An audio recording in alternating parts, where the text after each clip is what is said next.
اعوذ باللہ من الشیطان اللعین الرجیم بسم اللہ الرحمن الرحیم الحمد للہ رب العالمین وصلی اللہ علی محمد وآلہ الطیبین الطاہرین ولعنۃ اللہ علی اعدائہم اجمعین من الآن الى لقاء یوم الدین رب اشرح لی صدری ویسر لی امری واحلل عقدۃ من لسانی یفقہوا قولی۔ محترم سامعین و ناظرین کرام، آج کے جو درس ہے وہ گزشتہ درس سے منسلک ہے۔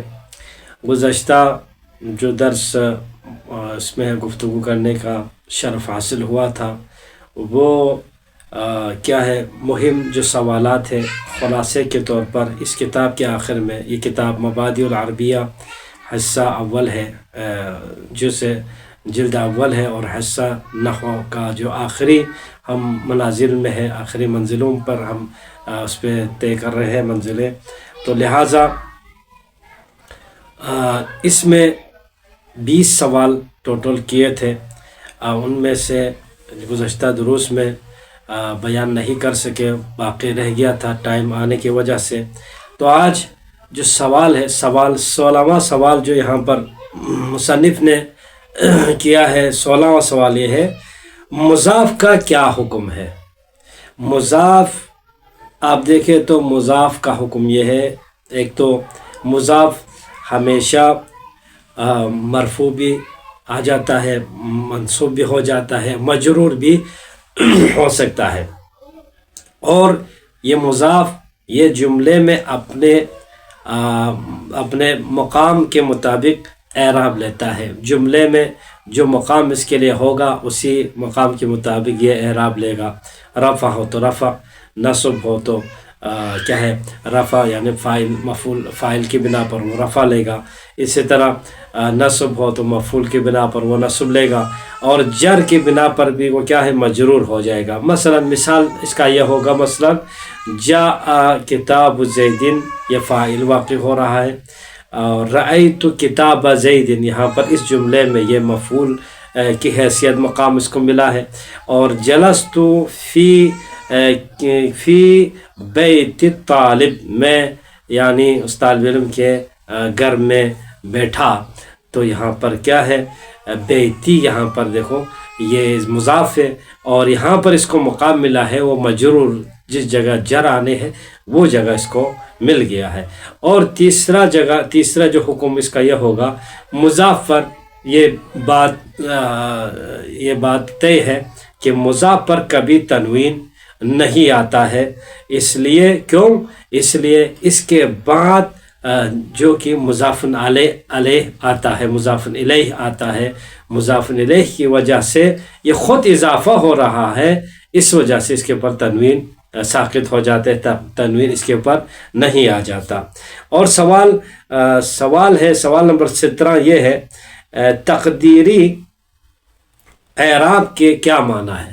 تقدیری اعراب سے مراد کیا ہے؟ ایک اور کون سے اسما ہے جن کے سارے اعراب تقدیری ہوتے ہیں؟ بس یہ سوال ہے، تقدیری کسے کہتے ہیں، اور وہ اسما بتانے ہیں جن میں جو ہے تقدیر اعراب سارے کے سارے، یعنی اعراب یعنی رفعی حالت ہو، نصبی حالت ہو اور جری حالت، یعنی یہ تمام اعراب اس کے اندر مقدر ہو جاتا ہے، وہ کون سے اسما ہے؟ تو اس کا جواب آسان ہے، تقدیری اعراب سے مراد ہم لیتے ہیں وہ اعراب ہے جو لفظ پر موجود تو ہوتے ہیں، یعنی وہ لفظ کے اندر، لفظ میں موجود تو ہوتے ہیں مگر ظاہر نہیں ہوتا ہے۔ اعراب لفظ میں تو ہے، رفع ہے تو رفع ہے، نصب ہے تو نصب ہے، جر ہے تو جر ہے، مگر ظاہر نہیں ہے، اس کو ہم سمجھتے ہیں کہ یہی اعراب ہے۔ بلکہ یہ کیوں یہ اعراب مگر ظاہر نہیں ہوتے، بلکہ کسی رکاوٹ کی وجہ سے کیا ہے، اس کے دل میں مقدر کیے جاتے ہیں، اس کے دل کے اندر مقدر کیے جاتے ہیں، رکاوٹ ہے وہاں پر، یعنی مثلا لفظ مرفوع منصوب مجرور تو ہوتا ہے، لفظ منصوب مجرور تو ہوتا ہے، مگر جو حرکت ظاہر ہونے کے آنا تھا، کیا ضمہ، رفع ہو تو، اور کیا ہے مرفوع ہو تو ضمہ آنا تھا، منصوب ہو تو کیا ہے فتح آنا تھا، اور مکسور ہو تو کسرہ آ جانا تھا، وہ زبان پر ظاہر نہیں ہو رہی ہوتی ہے بلکہ اس کو چھپا کے رکھا ہوا ہے، لہٰذا اسی کا نام ہم اعراب سمجھتے ہیں، اور یہی اعراب کے معنی ہے۔ یعنی لفظ میں تو موجود ہے مگر ظاہر زبان پر نہیں پیدا ہو رہا ہے، اسی کا نام اعراب تقدیری ہے۔ اب اعراب دوسرے سوال کے ہم طرف آتے ہیں کہ کہا تھا کون سے اسماء ہے جن کے سارے اعراب تقدیری ہوتا ہے، تو یہاں پر دو اسماء ایسے ہیں، دو قسم ہے ان میں جو ہے اعراب تقدیری ہوتا ہے۔ ایک اسم مقصورہ ہم جسے کہا جاتا ہے۔ اسم مقصورہ کیا ہے؟ یہ وہ اسم ہے جس کے آخر میں الف لازمہ ہو، یعنی وہ کلمہ، یعنی جملے کے اندر ایک ایسا کلمہ آ جاتا ہے جو اسم ہے، اس کے آخر میں الف کیا ہے لازمہ ہوتا ہے۔ الف لازمہ ہونے سے کیا ہے اسی کا نام ہم رکھتے ہیں، یہ اسم مقصورہ ہے۔ عفوا، مثلا دیکھو فتح، خدا، مصطفیٰ، یہ جو الفاظ ہیں نا، یہ الفاظ کیا ہے، اس کے دیکھو فتح میں الف مقصورہ ہے، الف لازمہ جس کے آخر میں آ گیا ہے۔ اسی طرح خدا میں الف مقصورہ ہم کہیں گے چونکہ الف لازمہ اس کے آخر میں آ گیا ہے۔ اسی طرح مصطفیٰ میں دیکھیں تو وہاں پر بھی الف لازمہ ہے، اور الف ہم اس لیے اس کو الف کیا کہتے ہیں، اس میں مقصورہ کہا جاتا ہے۔ فتح، جوان، خدا، ہدایت دینے والا، مثلا خدا ایک نام ہے، یہ مثلا مصطفیٰ بھی ایک نام ہے، تو ان میں یہ نام اسم ہوتا ہے۔ تو لہٰذا یہ ان تینوں حالتوں میں کہنے کا مطلب یہ تھا اعراب تقدیر میں اس میں ایسے الفاظ میں، ایسے اسموں میں الف تقدیر میں الف ہے، لہٰذا تینوں اعراب رفیع ہو تو رفع کیا ہے مقدر ہے، نصبی ہو تو حالت نصبی ہو تو نصب اس کے اندر ہے، اور جری ہو تو جر اس کے اندر ہے، مگر زبان پر نہیں آ رہا ہوتا ہے، اسی لفظ کے اندر وہ اپنے دل میں چھپا کے رکھا ہوتا ہے۔ مثلا مثال دے دو، مثال دیکھو کتابی کو یہاں عفوا کتابی نہیں، یہ خدن، مثلا جاءنی فتح، ٹھیک، میرے پاس جوان آیا، دیکھو فتح یوں ہونا چاہیے تھا مضرب رفیع حالت میں، نہیں کہا کہ بلکہ کیا کہا، جاءنی فتح، الف لازمہ کے طور پر کہا، تو فتح کے اندر ہم کہیں گے یہ اس لفظ کے اندر ضمہ موجود ہے جو کہ فاعل جاء ہے، اور لہٰذا یہ تقدیر ہے۔ اور رأیت حالت نصبی میں دیکھو مفعول واقع ہو تو نصب ہو جاتا ہے، رأیت میں نے دیکھا، فعل و فاعل ہو گیا، مفعول فتح، پھر فتح آ گیا، فتح کے اندر ہم کہیں گے اس کے اندر یہ نصب اس کے اندر پوشیدہ ہے۔ اسی طرح مررت بفتح، میں ایک جوان کے ساتھ سے کیا ہے گزر گیا، سبب سے گزر گیا، یا ایک جوان کے ساتھ گزر گیا مثلا کہے، تو یہاں پر کیا ہوگا، یہاں پر بھی جر کی حالت میں ہے، فتح بولا ہے مگر فتح زبان پر دیکھو بفتعین اس طرح سے نہیں آ رہا ہے، یعنی آخر کو مجرور واقع ہو کے نہیں آ رہا ہے، لہٰذا یہ مجرور حالت میں تو ہے مگر ظاہر نہیں ہو رہا، اس لیے یہ اعراب تینوں تقدیر میں رہتا ہے، اس میں مقصورہ میں۔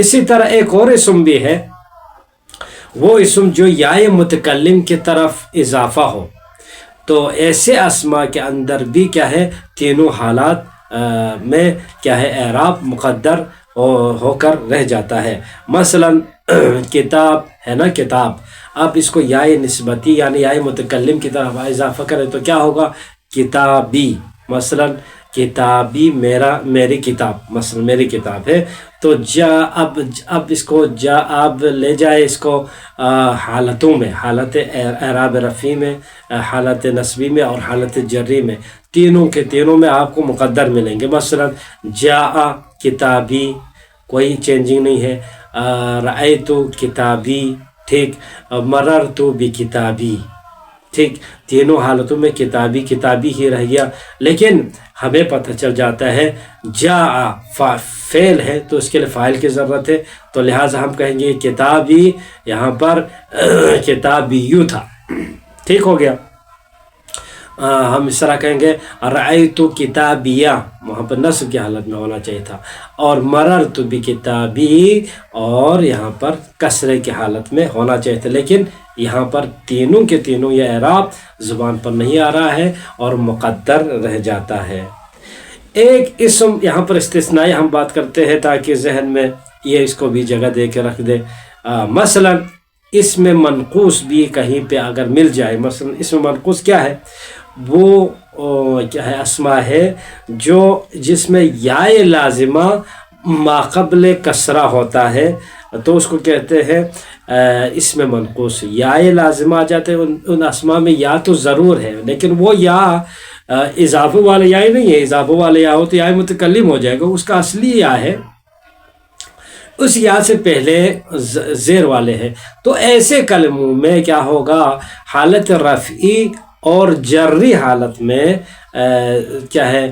ان دونوں حالتوں میں اعراب مقدر رہتا ہے اور حالت نصب میں وہ ظاہر ہو کے آتا ہے، تو یہ فرق ہے۔ لہٰذا یہاں پر تینوں اعراب، سارے کے سارے اعراب مقدر میں نہیں ہوتا ہے۔ کس میں؟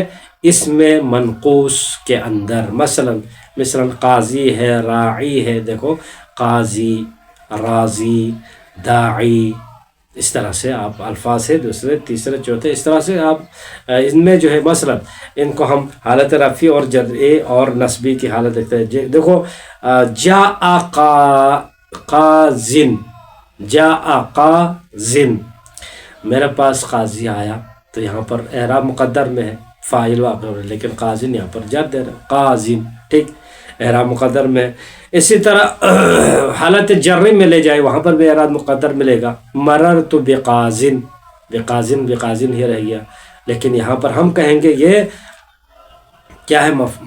مررت بقاضٍ، یعنی مجرور کی حالت میں ہے، ٹھیک۔ اب نسبی حالت میں ظاہر ہو کے آ گیا، کیسے؟ مثلا رأیت قاضیًا، رأیت قاضًا تو نہیں کہیں گے، قاضیًا یا پلٹ کے آیا اور یہاں پر نسبی حالت میں اس کے اندر زبر بھی پیش آ رہا ہے اور ہمیں نظر آ رہا ہے، ٹھیک ہو گیا۔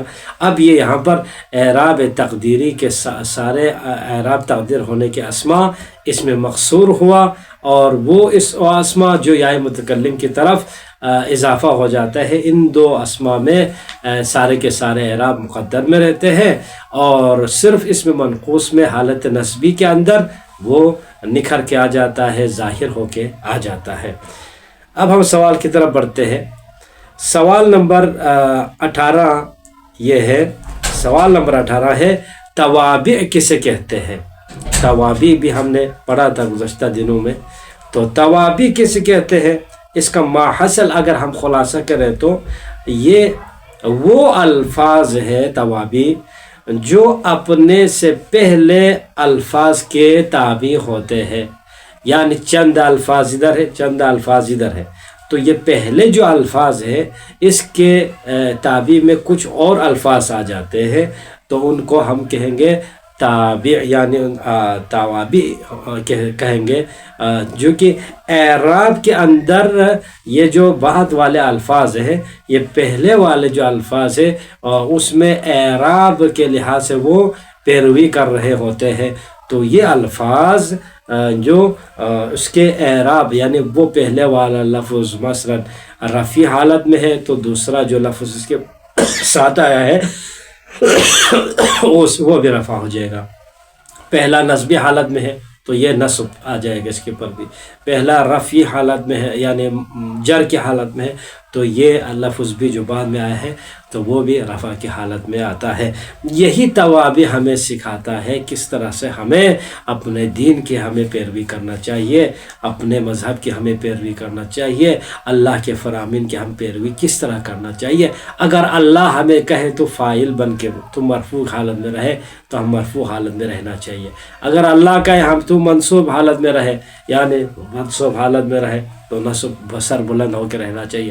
اللہ کے ہے جہاں پہ سر جھکا کے بیٹھنا چاہیے، جری حالت میں بیٹھنا چاہیے، تو ہمیں سر جھکا کے بیٹھنا چاہیے. یہی دین اصلی کا پیغام ہے. اور اس کو اب الفاظ اس طرح سے ہم اس کی تعریف کر سکتے ہیں: الالفاظ تتبع ما قبلها فی الاعراب. مختصر جملہ، وہ الالفاظ تتبع ما قبلها فی الاعراب ہوا کیا ہے؟ توابع. والتوابع اربعۃ. توابع کیا ہے؟ 4 ہے. موصوف صفت 1، معطوف علیہ معطوف 2، اچھا مؤکد مؤکد 3، مبدل منہ بدل. یہ 4 توابع ہیں. ٹھیک ہو گیا. اب ہم چلتے ہیں سوال نمبر 19 کی طرف. سوال نمبر 19 میں ہے یہاں پر جو کہ اگر مبنی محل اعراب میں واقع ہو تو کیا اس کا آخری حرف بدل جائے گا؟ مثلا چند مبنیات ہے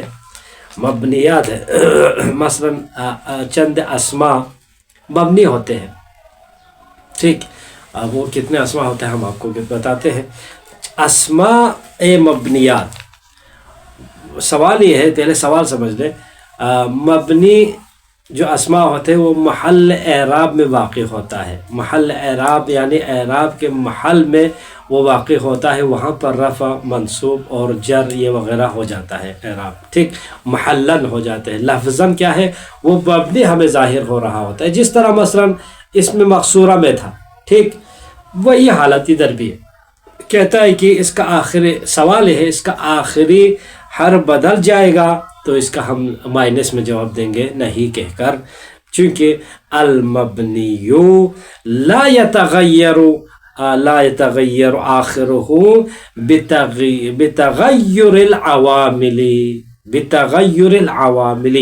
عوامل کے تغیر و تبدل ہونے سے جس کا آخر نہ بدلے، نہ تبدیل ہو جائے، تغییر و تبدل نہ ہو جائے، تو وہ مبنی کہلائے گا. بس ہم اس لیے نہیں کا جواب دیا کہ عوامل جتنے بھی آپ اس کے اوپر لائے جائے، چاہے رفعی ہو، نصبی ہو، جری ہو، جزمی ہو، فعل ہو، تو وہاں پر کوئی چینجنگ آخر میں حرف میں کوئی چینجنگ نہیں آئے گا. مثال دے دو.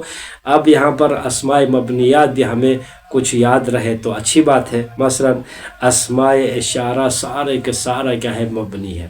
ٹھیک، موصولات کیا ہے؟ مبنی ہے.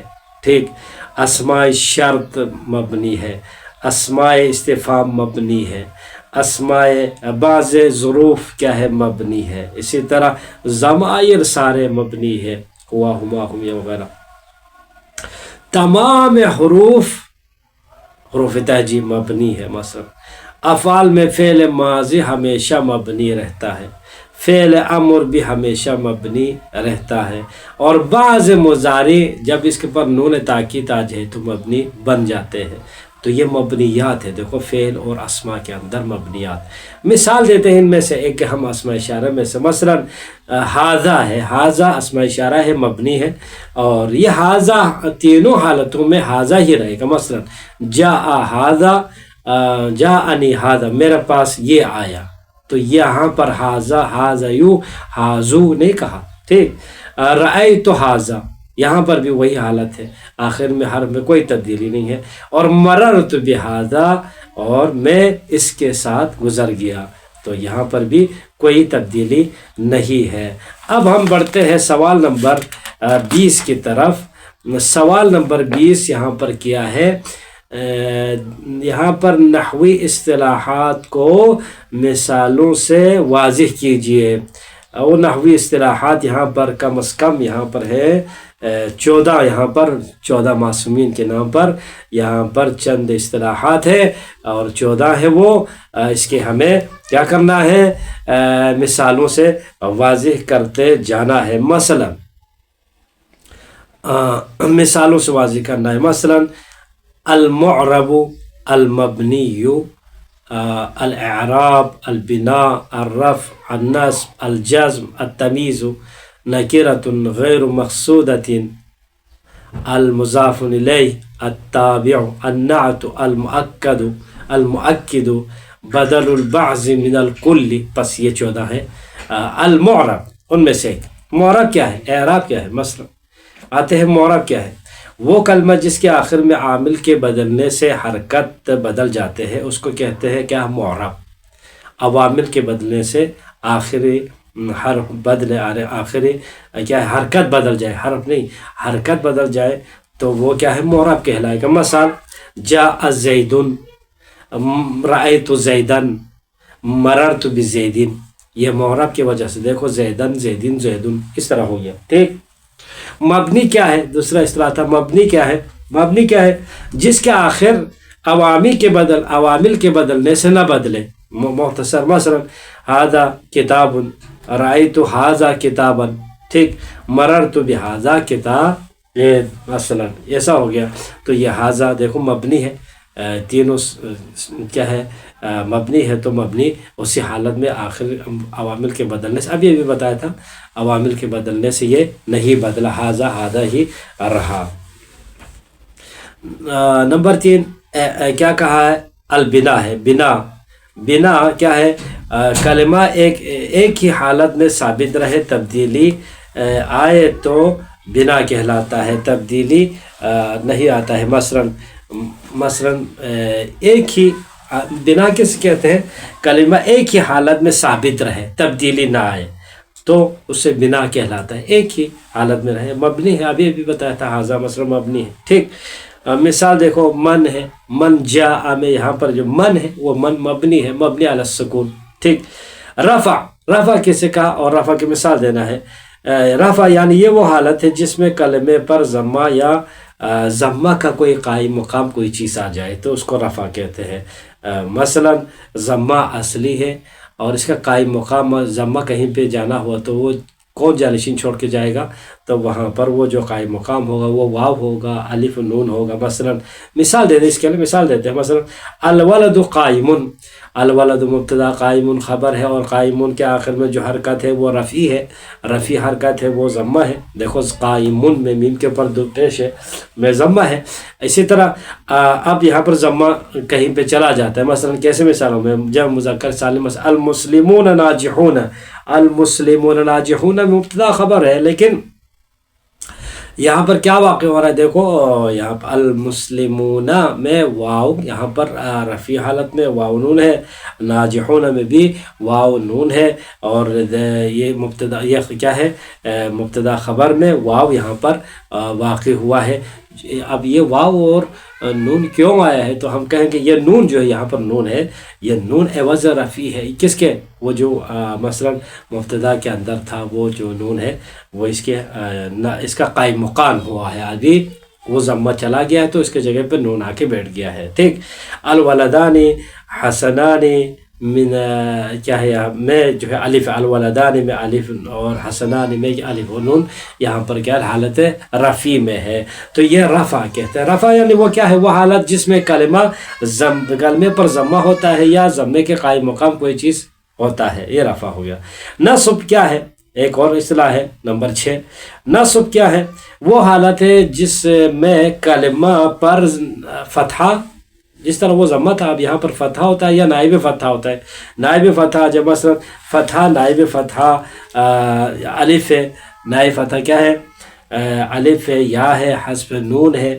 مثلا رأیت زیدن، مثلا رأیت زیدن میں یہاں پر کیا ہے، فتحہ ہے. دیکھو جاء رأیت زیدن یہاں پر فتحہ ہے، اور رأیت مسلمین یہاں پر یا ہے، رأیت مسلمین، تو یہ کیا ہے، نسبی حالت میں ہے، اور یہاں پر یا کی مثال ہے. ٹھیک ہو گیا. اور اسی طرح یا اور ماقبل مفتوح یہ اس کا نائب ہے، نائب یہاں پر نسبی حالت میں فتح کا قائم مقام ہوا ہے. ایک اور اصطلاح ہے یہاں پر نمبر 7 جزم.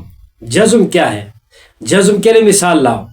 فعل مضارع کی وہ حالت ہے جزم جس میں سکون یا حذف کیا ہے، حذف حرف آخر، حذف آخر حرف حذف ہو جاتا ہے۔ مثلا جزم کس کہتے ہیں؟ فعل مضارع پر کوئی عامل آ جائے، فعل مضارع کی وہ حالت ہے جس حالت میں کیا ہے وہ سکون پاتا ہے، کیا آخر میں ساکن ہو جاتا ہے، یا آخر سے خود حرف ہی گر جاتا ہے، وہ نواقص میں ہوتا ہے۔ مثلا مثال دے دو، لم یذهب من یذهبو، یذهبو سے اب یہاں پر لم آ گیا تو وہ ایک ایسے حالت بن گیا، یذهب بن گیا، آخر میں سکون آ گیا۔ لم یکتبون تھا، اب یہاں پر لم آ جائے تو کیا ہوگا؟ آخر سے حذف نون ہو گیا، نون حذف ہو گیا، ٹھیک، یہ ہو گیا۔ یا حرف علت ہے، آخر سے حرف علت ہے وہ ہی گر جاتا ہے، مثلا لم یدعو میں واو ہی گر گیا، یہ مثال ہے۔ تمیز کیا ہے؟ تمیز کے لیے مثال دے، مثلا وہ اسم ہے جو مبہم چیز کی وضاحت کے لیے آ جاتا ہے تو اس کو تمیز کہا جاتا ہے۔ مثلا اشتریت 20، میں نے 20 خرید لیا ہے۔ کیا خرید لیا ہے؟ کچھ بھی آپ کے ذہن میں مبہمات آ جاتا ہے، کیا ہے؟ کچھ بھی خرید سکتا ہے، دروازہ خریدا ہے، کھڑکی خریدے ہے، مثلا پنکھا خریدا ہے، گیزر خریدا ہے، یا لکڑی خریدا ہے، جو بھی آپ کے ذہن میں آ رہا ہے وہ سارے آپ خرید سکتے ہیں، مبہم ہے۔ اب یہاں پر تمیز کیا کرتا ہے؟ اس مبہم کو تمیز دلاتا ہے، مثلا وضاحت کر دیتا ہے۔ مثلا کتاباً، کتاباً کہنے سے تمیز ہو جاتا ہے، تو لہٰذا یہ تمیز کی مثال ہے۔ اور نکرہ غیر مقصودہ کیا ہے؟ اس کے مثال دے دو، یہ ایک اصطلاح ہے۔ نکرہ مقصودہ کسے کہتے ہیں؟ یہ ایک ایسا اسم نکرہ ہے جس سے کسی فرد کی طرف معین، کسی فرد کی طرف کیا ہے معین و مشخص رخ نہیں پھیرتا، بلکہ وہ ایک خاص فرد مراد نہیں ہوتا، عام مراد ہوتا ہے نکرہ۔ اس لیے غیر مقصودہ، غیر معینہ کہا کہ نکرہ ہے، عام نکرہ ہے۔ مثلا یا رجلاً، مرد سارے یہاں پر ہے، کسی فرد واحد کی طرف اشارہ نہیں ہے۔ یا رجلاً منادا ہے، آپ یہاں پر کیا ہوگا؟ یہ بھی نصب کی حالت میں ہو جائے گا، کوئی خاص آدمی یہاں پر مراد نہیں ہے۔ مضاف الیہ کیا ہے؟ مضاف الیہ وہ اسم ہے جو مضاف کے بعد آ جاتا ہے اور مجرور حالت میں رہ جاتا ہے۔ مثال دے دو، کتاب زیدن، اب زیدن یہاں پر مجرور ہے جو کہ جری حالت میں ہے، اور ایک اسم کے بعد آیا وہ کتاب ہے، کتاب جو مضاف ہوا ہے مضاف الیہ کہیں گے اسے زید کو۔ اور ایک اور 11واں جو ہے توابع، کسے کہا جاتا ہے؟ توابع ابھی بھی جو کہا تھا، وہ کلمہ جو متبوع کی یا موصوف کی اعرابی حالت میں تابع ہو، پیروی کرے، تو اس کو توابع کہا جاتا ہے۔ مثلا نعت ہے، عطف ہے، توکید ہے اور بدل ہے، یہ 4 توابع میں سے ہے۔ اسی طرح اب یہاں پر نعت کیا چیز ہے؟ نعت وہ تابع ہے جو اپنے موصوف کی، متبوع کی صفت بیان کرے۔ نعت کیا ہے؟ نعت یعنی متبوع کی صفت بیان کرتا ہے۔ تو متبوع کون ہے؟ پیغمبر خدا ہے، ہم اس کی توصیف کرتے ہیں۔ متبوع کون ہے؟ اللہ ہے، ہم اس کی توصیف کرتے ہیں۔ مثلا اسی طرح سے متبوع کون ہے؟ مثلا ایک شخص مومن ہے، اس کی ہم توصیف بیان کرتے ہیں، تو اس کو کہتے ہیں نعت۔ اسی لیے نعت رسول مقبول صلی اللہ علیہ وآلہ وسلم کہہ کے نہیں بڑھتا ہے، صلی اللہ علیہ یا، اس طرح سے جاء الرجل الصالح۔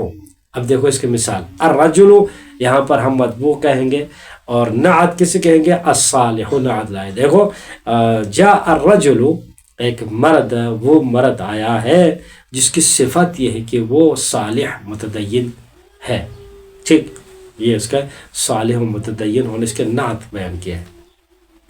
مؤکد کیا ہے؟ یعنی وہ تابع ہے جو متبوع کی تاکید کرے، اسی تاکید متبوع ہونے والے اسم کو کیا کہیں گے؟ مؤکد کہیں گے یا تاکید کہیں گے۔ مثلا مؤکد جس متبوع کی تاکید کرے، مثلا جاء زید نفسہ، جاء زید کیا ہے؟ زید یہاں پر متبوع ہے، متبوع یہاں پر فاعل ہے، کیا ہے؟ جاء ہے، لیکن یہ خود متبوع واقع ہو رہا ہے، یہ خود موصوف ہے، یا متبوع ہم کہیں گے اس کو، اور نفس ہو اس کے لیے تاکید لایا ہے۔ دیکھو جاء زید، زید آیا، بذات خود ہی زید آیا، تو یہ دیکھو خود کے لیے تاکید آ رہا ہے اسی کے لیے، لہٰذا اس کو ہم کہیں گے مؤکد، تاکید ڈالنے والا۔